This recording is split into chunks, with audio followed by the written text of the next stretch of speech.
Tell us about CBS in those 1940s when you were working there. Oh, it was such a great place. It really was. In fact, only yesterday I had lunch with Patricia Burton-Poitras, who worked for one of our big creative guys, Cy Howard. And Pat and I were reminiscing about all the fun we used to have on the third floor at 6121 Sunset, which is the location where the KCBS studio is now. And the radio network, TV City, wasn't there. All the early television stations, all the early television shows came out of that Studio A that had been a radio studio where Fanny Brice performed, and command performance was done for the Armed Forces Radio Network in World War II. And that was converted to a television studio. It was converted back to a radio studio. It was converted back to television. Then it became the depository for all the files in the Justice Department and the FCC lawsuits. And then it now is the newsroom for KCBS. So that Studio A is something, too bad you can't interview Studio A at 6121 Sunset because it could tell some stories. But the radio people, actually, in the early 40s, 45 to like 49 when I started in television, but we had a lot of fun in radio. And in 1948, when I went to work at CBS, my father said to me, "Why did you go to the number 3 network?" I said, "Because your pals at the number 1 network did not offer me a job." But I said, "Daddy, don't you worry, we will soon be number 1. And believe me, when CBS was on top for 26 years running, I never let my father up about it. In fact, he died when we were still on top in 1986. And but everybody in those days was cooperative with everybody else. It didn't matter, you were an executive, a secretary, whatever. If something needed doing, you did it, and everybody helped everybody. In 1948, Mr. Paley made these favorable business deals, I believe with the aid of Lou Wasserman, for Burns and Allen and Jack Benny to come over to CBS, and Edgar Bergen, and then subsequently Red Skelton. And from that day forward, we suddenly became number 1. But Mr. Paley also at that time set up a real operative program department where we were creating our own shows. That was for radio still. It was for radio still, yeah. Mm-hmm. But he had a very visual image of his radio because Burns and Allen, Ed Wynn, Red Skelton, Edgar Bergen were all vaudevillians, so they were visual.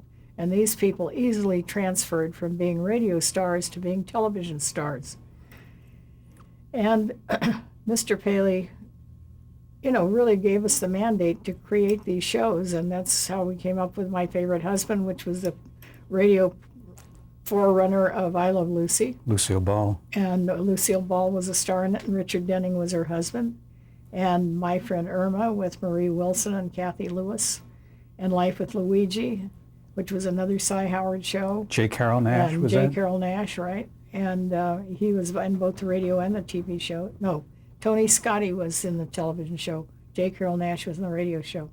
Friedkin and Fine, those darling David Friedkin and Mort Fine, wonderful writers, came up with Broadway's My Beat. Elliott Lewis came up with crime classics. We had suspense, we had romance, we had escape. We had a PD show called Tell It Again. It was all public domain properties. It was a kids show. Every once in a while, I would have to send cues and timings to Canada to tell them they couldn't carry the show because, as many of you may know, the copyright rules are different in the United States from Canada. In some instances, the Canadian rights were not public domain where the United States rights were, so we had to tell the Canadians they couldn't use those particular shows. But I worked with Jerome Lawrence and Robert E. Lee a lot. We did several, and William N. Robeson, who did a lot of big radio shows, and Norman Corwin. Jerry Lawrence and Bob Lee, who subsequently became very big playwrights, and Andy Mame. And they had first Monday in October, and they had all kinds of stuff. And but anyway, Jerry and Bob, I first met when they wrote a promotional show for us called Stars in the Afternoon, which Bill Robeson produced. And that's when I met Gene Autry first. He was back from the war, and that's when he first sang, "I am back in the saddle." And his welcome back to CBS from being overseas in World War II. But those days were just wonderful. And television in the early days was the same too, because there was not a lot of money, and it was really quite experimental. The technology, Jess Oppenheimer, who was one of the creators of I Love Lucy, along with Madeline Pugh and Bob Carroll, who don't get much credit for it but did it, and I wrote every show.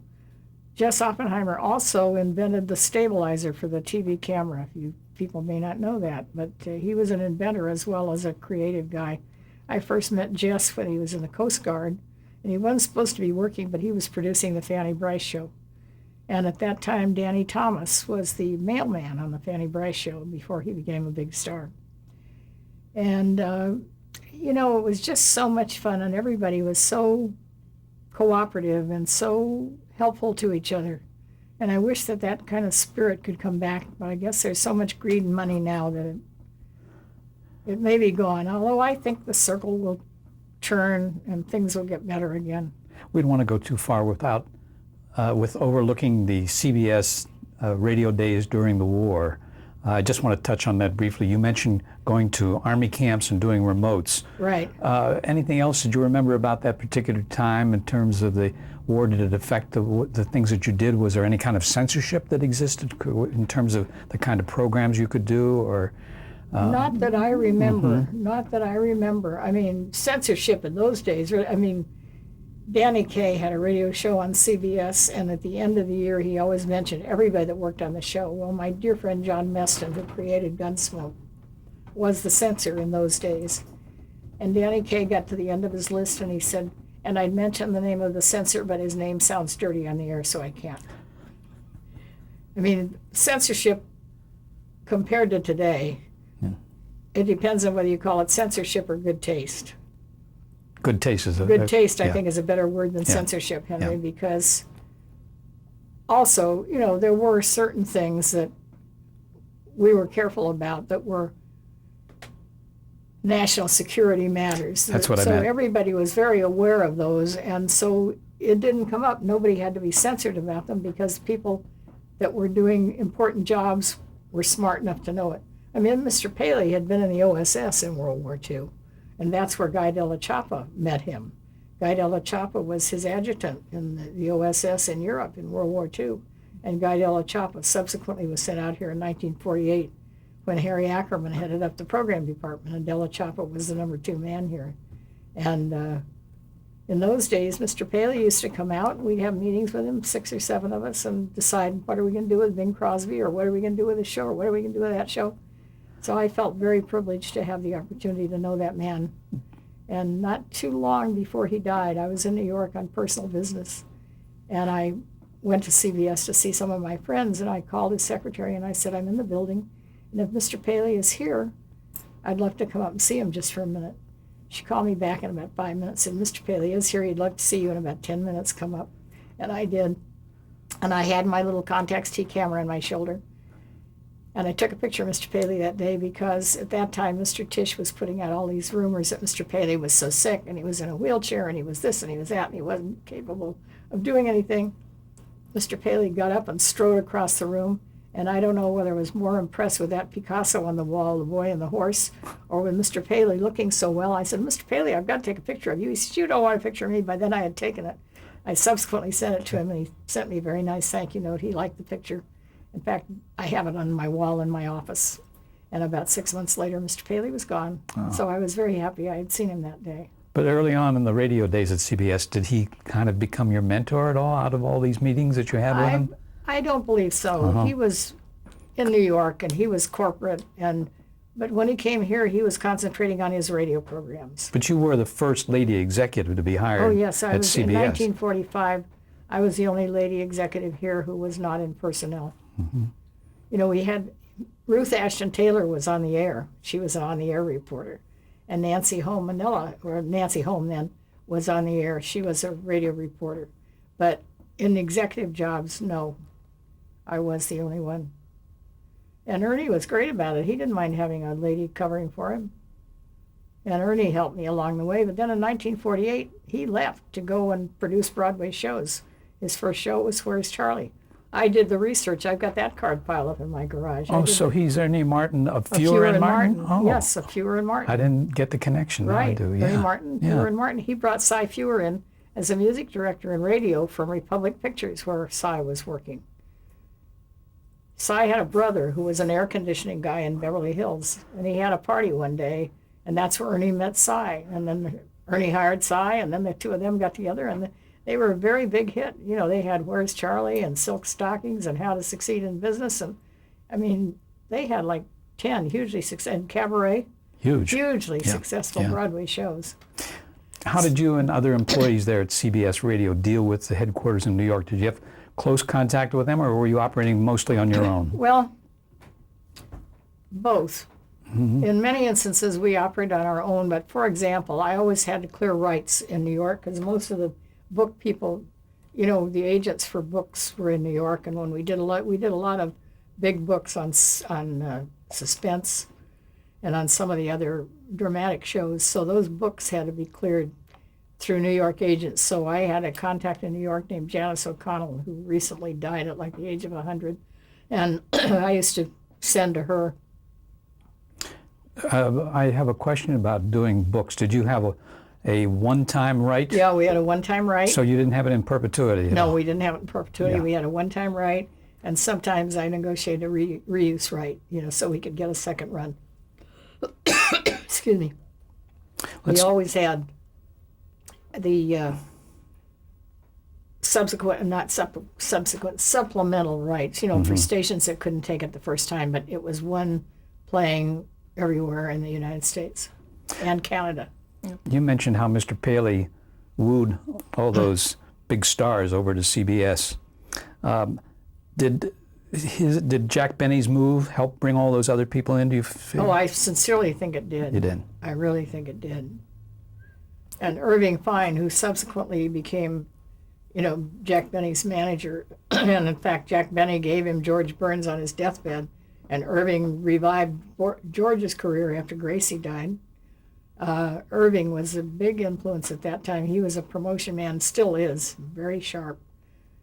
And Irving Fine had a lot to do with all of that, too, in my opinion. He became advertising vice president at CBS about the same time that Jack Benny came over, although Irving says that isn't quite accurate. But I think my memory serves me correctly, that Irving came when Jack Benny came. How long did it take for CBS to go from third in radio to first? Do you recall?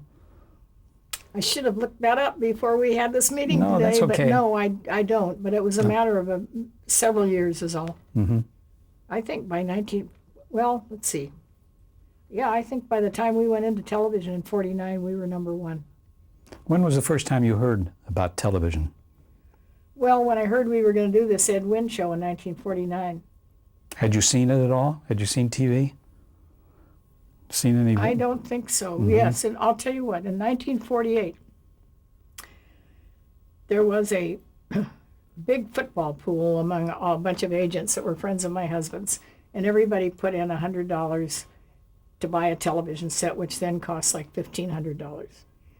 Big boxy thing, you know, with a big screen. Fairly big screen, not by today's standards, but so they were short one donation of the $100. So they called Harmon and me and said, did we know anybody that would like to donate? So we said, yes, we did. We had a next door neighbor in our apartment on Spalding Drive in Beverly Hills who was Emerson Morgan, who was chairman of the board of Morgan and Company, an investment banking house. And he decided he wanted to put in his $100. Well, whoever put in the money and won the set had to have the New Year's Day party and provide all the refreshments and everything for all the whole gang. Well, they called Harmon one afternoon, George Rosenberg did, and he says, are you sure your friend Morgan will give a good party? And Harmon said, sure he will. He said, are you sure he wants to get in on this? And Harmon said, of course. And he says, well, he won the set. Well, so in 1948, when Kathy Fiscus, this little girl, fell down the oil well, not an oil well, I think it was a water well in San Marino, they had the set right next door to us, and many of us were mesmerized for hours on end. I mean, you can't believe it. Klaus Landsberg went out there with his KTLA cameras, and he set up this camera looking at this hole in the ground, And anybody that had a television set in Los Angeles was looking at this hole in the ground. Unfortunately, the little girl died in the hole, and they never did they pulled her up, but it was too late. But when I think of this channel switching today, to think that so many of us who were really, not stupid and unintelligent people sat there looking at this hole in the ground, fascinated, hoping they'd bring this little girl up. That's my first real recollection of television, that and the football game when the waiter that Emerson hired from the Jonathan Club opened his Dom Perignon champagne and gave it to all of these guys he didn't know. That was Stan Chambers, too. Wasn't he the commentator? I think that's right. I think Stan Chambers was there. Yeah, famous. So, what about television at CBS? Was the Ed Wynn Show the first you heard of it? The Ed Wynn Show was my first experience in television at CBS, and all this scrambling around that went in order to be sure that that studio was ready for Ed Wynn. I mean, guys came out from New York and they worked around the clock to get that studio ready because the coaxial cable was ready and Ed Wynn was ready, and they wanted to be sure that they could get that picture out of that studio to the coaxial cable to go to everybody else. And so booking the first television show out of here was really fun and very different. Was that were there shows that were kinescope though, as they were in New York, or didn't they do that out here? They didn't have to because of the time difference. The time difference. Well, yeah. But we had a lot of the shows that were here were kinescope. If there was a show out of New York, yeah. Mostly what was on here at that time was local shows like Pantomime Quiz and things like that on the local stations. Why was the Ed Wynn Show such a significant show? Because it was the first. Because it was the first one on the coaxial cable, west to east, and he was such a fine performer. He was such a wonderful man. He was so much fun. Tell us about the program itself, if you remember the structure of it. He had little sketches, and then he had a guest star, and then what I remember most distinctly was the close of the show, because he would come out in his little nightcap and his little nightgown and his little lamp, and then he would put that down, and he would get in the bed, and he would go to sleep. And one night, the bed collapsed, and it was live television, so there was Ed Wynn on the floor. You remembered that? I remember that. I don't know why. It's kind of silly, isn't it? So you got the guests for that show? I booked the guests for the show. Actually, I made the business deals once the creative people decided who they wanted. But I used to be in the meetings where we'd decide who we wanted. Did you have much contact with Wynn? Oh, yes, quite a bit. As I say, we were all a small-knit group in those days, and everybody was working on something to contribute to making it the best we could do. Was he able to make the transition from his radio show to television smoothly? Oh, I think he did, because he had been a vaudevillian, and he was very talented. So was Keenan, but not as good as his father. You mentioned Ralph Levy before. He was the director. He was the producer-director of Ed Wynn and of Burns and Allen, of Alan Young, and then subsequently of Jack Benny, and he did the opening of TV City, and he did the Shower of Stars. Do you recall, was his background radio as well, or was he in theater? I believe that Ralph, he came out of Philadelphia, and he and Paley were friends, and I believe that he had been at the Dumont Experimental Station. I may be wrong about that, but I think you're right. He had been at the Dumont Station and Television Experimental Station in New York. WABD. And then Paley decided he should come out here and do Ed Wynn, and so then he was out here and he did everything. Did you watch the show as it was aired? Did you go to the studio and watch? We all did. Were you there every week to look at it? Where did it come out of, that famous studio that you were telling us about? Studio A. And so did Burns and Allen. What was that like, that studio? I mean, with all the equipment and everything, with the very hot lights and things? Oh, yeah, very hot lights, very big cameras, and Jess, the stabilizer, helped a lot. And but, I mean, you really needed to be a truck driver to push those early cameras around. They were big. I mean, when I see the little mini cams today that are running around here picking up everything, it's just amazing. The technological advances in this business have been so monumental, along with, in my opinion, a great loss of integrity from people. Those are the two really things that strike me as very monumental. I mean, when you think of, even in radio, we went from 16-inch acetates to tape, and then they went from those big records to 45 RPMs, 33 and a third, from 78 RPM, changed all these things. And then there was the great color wheel event. CBS had a color wheel, and RCA had a different kind of a situation, and the RCA color finally won. I mean, there were all these technological things in those days that look very minimal today. The whole tape business, the reason Bing Crosby went to ABC was that a couple of guys that he knew, and I'm trying to remember the name of his editor, Bob something. He had a wonderful editor, and these fellows picked up tape machines from Hitler's bunker, brought them back and reconstructed them, put them together, and that's what started Ampex. And Bing had monumental amounts of stock or stock options in the Ampex company. So he wanted to tape his show. And Mr. Paley said people expected the shows on CBS to be live, and he didn't think that was a good idea for Bing to be taping his show. And though that's how Bing went to ABC, and the other day some of the ladies in the law department looking for some latest lawsuit sent me a copy of the letter I sent. Dear Harry Lillis Crosby, in line with Mr. Arthur Hull Hayes' call to you on Friday, your services will no longer be required by CBS after such and such a date. Signed, yours truly, Ann Nilsson. Should have saved a copy of that. I did. I brought it home after I got it. That's a keeper. That's right. Well, was there an atmosphere of excitement on the set of a live show like that? Was like every night always. Opening night? Oh, always. But George and Gracie and Ed Wynn, not Alan Young so much, but Ed Wynn were such pros, and they had done the vaudeville thing, which is 190 shows a day. So doing a live show for them was nothing new. For all the rest of us, it was something new. Alan Young, I remember one time when the monkey was sitting on his shoulder eating the banana, and that wasn't all that happened, all over the live television, but that was live television. And as you know, Henry, and Playhouse 90 and sometimes Climax of those shows, we had our few little incidents, but it made it more interesting. Was your impression of television that it would take over from radio, or did you think both of them could exist? I thought they'd exist side by side. I really did for a long time. I thought it would. But it turned out that wasn't quite the case. Well, radio is existing in very big measure, but not in the way I knew it, where it was a dramatic and comedy and musical, really bonanza for everybody.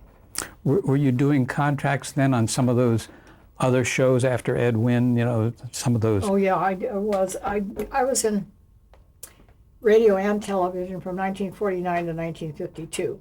And then when the divisions split, naturally the old boys club got the good jobs and I got sent back to radio. So I was in from radio from 52 to 59. when everyone else had gone into TV. Yeah, they'd all gone to TV. But I established a department in radio. And you became assistant director of radio business affairs? I was assistant director of business affairs in radio. I trained 3 guys who bombed out, and every time I asked for the job, and every time they turned me down because the girl could not be the head of a department. And in 1945, I became the director of the department. Thank you to Mr. Paley. Cadella Chapa pushed for it, and Mr. Paley finally approved it. But I was told that that's why I did not get the job. The women's livers wouldn't believe that today, but that's the truth. And you had no one there to support you in terms of being a woman. There weren't other women that's right. that could go along with you. That's right. And you were out there all alone. And they just figured, keep those girls in their place. Yeah. I was still a girl then. I really was 39. Or was I then? I don't know. I wasn't quite.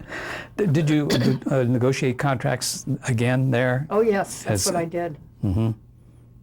And let's talk about those contracts. Were they for like a one-time appearance, or would they be for series?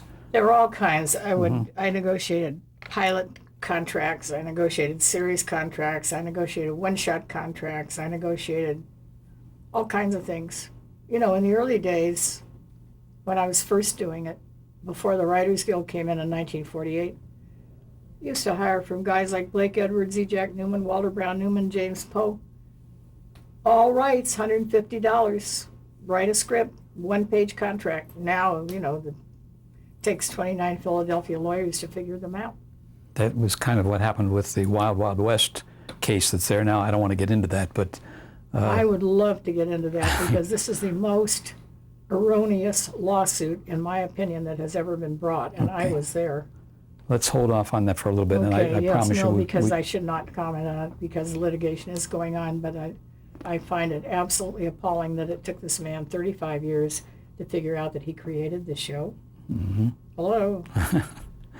But the contracts that you did obviously were all in favor of the network. In other words, the network owned all the rights. Well, that's correct. Yeah. But subsequent to the Writers Guild and the Directors Guild and the various negotiations that went on, well, in early television, there was no union.